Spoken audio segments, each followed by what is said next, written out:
बोलिए प्रेम से श्री सद्गुरु महाराज की जय। श्री सद्गुरु महाराज की जय। जय वाहिदपुर के लगाओ। आज अंतिम दिन है ध्यानाभ्यास का, ये अवसर था। बोलिए प्रेम से श्री सद्गुरु की जय। मंगल मूर्ति सद्गुरु मिलवें सर्वाधार।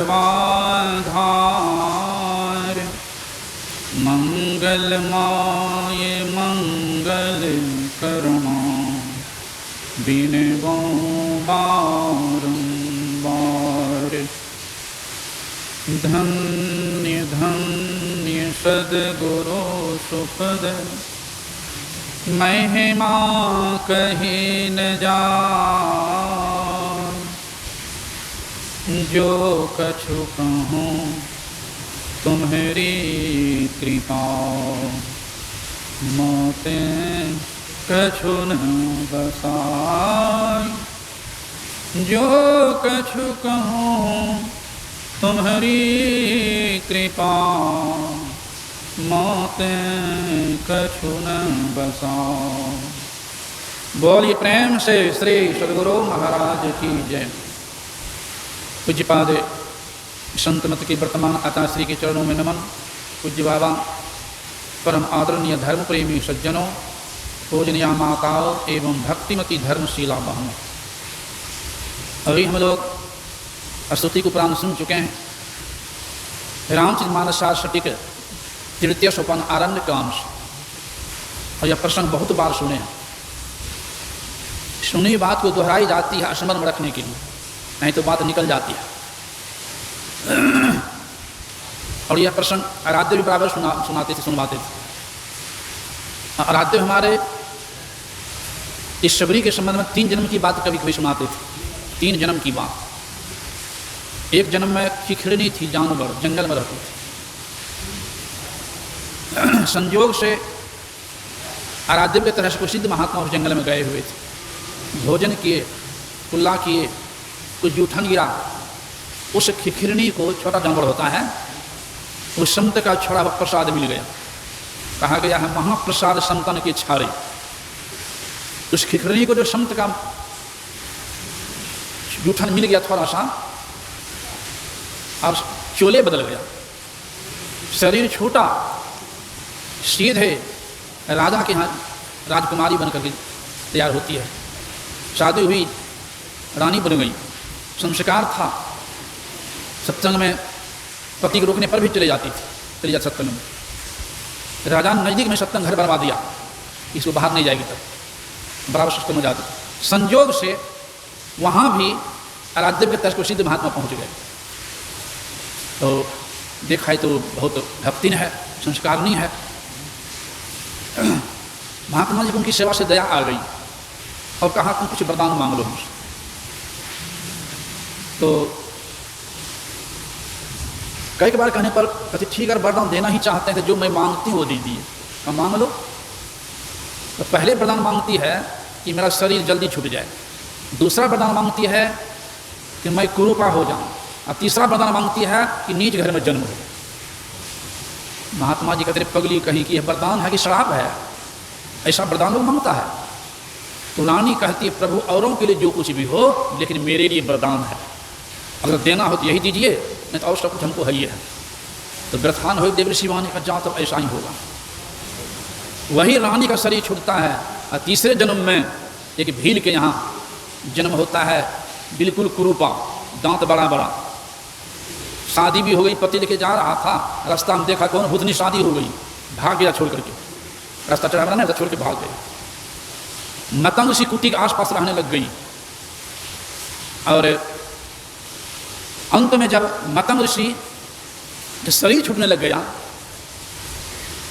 तो रोने लग गई, सबड़ी रोने लग गई। मतंग ऋषि ने कहा क्यों रोती हो? तो कहती प्रभु आप जा रहे हैं और हमारी क्या दशा होगी? तो संत मतंग ऋषि ने ही कहा था बेटी चिंता नहीं करो, भगवान श्री राम का अवतार होने वाला। अब बताइए संत कैसे होते हैं? भगवान श्री राम का अवतार भी नहीं हुआ था, पहले की कथा कि भगवान श्री राम का अवतार होने वाला है। बड़ा होने पर जनक नंदिनी जानकी के साथ शादी होगी और आगे चल करके राजा अभिषेक की जगह पर वनवास होगा। वन आएंगे भगवान राम, साथ में सीता भी आएगी और लक्ष्मण भी। लीला क्रम में जंगल में सीता की चोरी होगी। सीता खोजते हुए भगवान श्री राम आगे बढ़ेंगे तो तुम्हारे कुटी पर भी आएंगे और तुमको दर्शन देंगे यहाँ प्रत्यक्ष।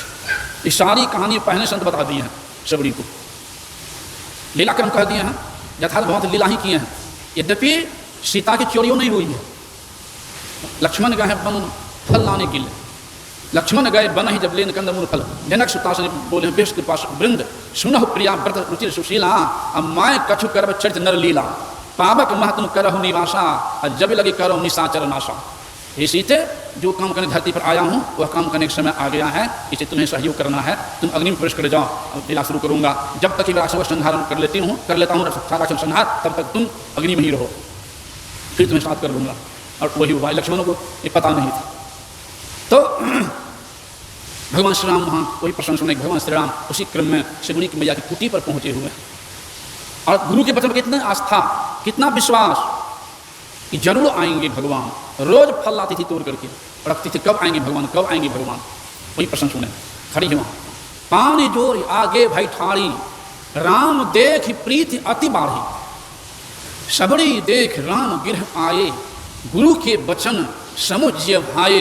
प्रेम मग्न हो गए, लिखते हैं प्रेम मगन मुख वचन न आवा, बार बार पद शीस नवावा।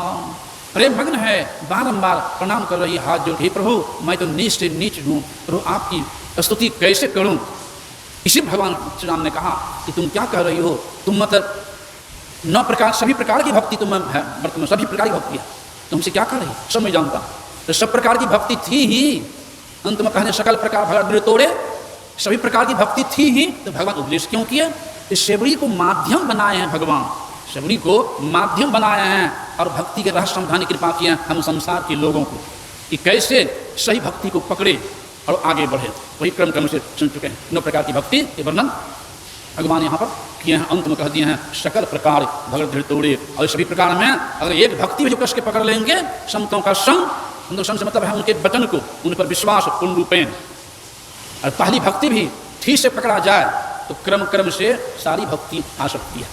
इसलिए संतों ने कहा सबसे पहले संतों के वचन को पकड़ो। जिस तरह से सूर्य पूरा उगता है ना, आप सूर्य की तरफ पीठ कर दीजिए, आप पश्चिम दौड़िए, शरीर की छाया आगे भागेगी। आप कितना ही तेजी में आगे भागें, आप अपने शरीर के छाप नहीं पकड़, शरीर के छाप नहीं पकड़ पाएंगे। जितना तेजी भागेंगे उतनी दिन छाया भागती जाएगी।